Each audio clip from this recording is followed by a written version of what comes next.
নমস্কাৰ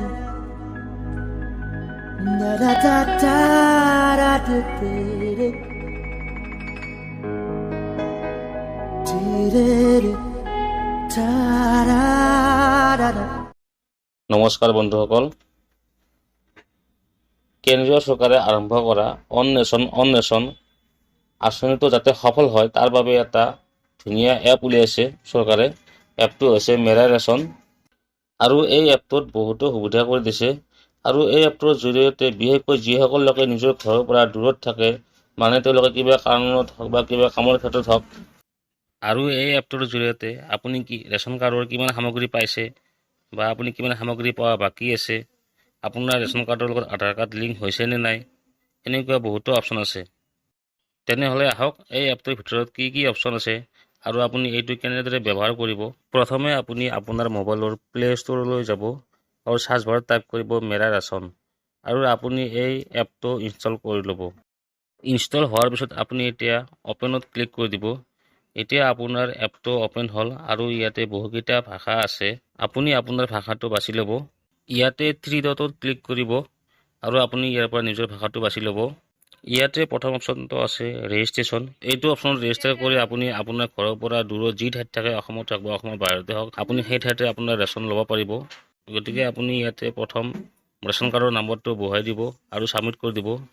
এতিয়া আপোনাৰ ৰেচন কাৰ্ডৰ ডিটেইলছখিনি আহিছে আৰু তলত আপোনাৰ পৰিয়ালৰ গোটেইকেইজন সদস্যৰ নাম আৰু ডিটেইলছখিনি আহিছে। এতিয়া আপুনি যিজন ব্যক্তি বা যিকেইজন ব্যক্তি অন্য ঠাইত ৰেচন ল'ব বিচাৰে বা অন্য ঠাইত থাকে, সেইকেইজন ব্যক্তিৰ নামৰ কাষত থকা চেক বক্সত আপুনি টিক মাৰ্ক দিব। এতিয়া মাইগ্ৰেণ্ট ডিটেইলছৰ তলত যি ঠাইত থাকে আপুনি সেই ঠাইৰ ষ্টেটখন চিলেক্ট কৰি ল'ব। তাৰপিছত আপুনি জিলাখন চিলেক্ট কৰি ল'ব। তাৰপিছত আপুনি সেই ঠাইত কেতিয়াৰ পৰা থাকিবলৈ লৈছে তাৰিখটো ইয়াতে বহুৱাই দিব আৰু ইয়াতে মোবাইল নাম্বাৰটো বহুৱাই দিব। তলত আপুনি কি কাৰণত অন্য ঠাইলৈ আহিছে ইয়াৰ পৰা আপুনি চিলেক্ট কৰি ল'ব। যদি আপোনাৰ অপশ্যনটো বিচাৰি নাপায় তেতিয়াহ'লে আপুনি আদাৰ্ছত ক্লিক কৰি দিব আৰু ছাবমিট কৰি দিব। এতিয়া আপুনি কোন ঠাইৰ পৰা ৰেচন কাৰ্ডৰ সামগ্ৰী ল'ব, কোনখন দোকানৰ পৰা ল'ব, তাৰ বাবে আপুনি 3 নম্বৰ অপশ্যনটোত আহিব।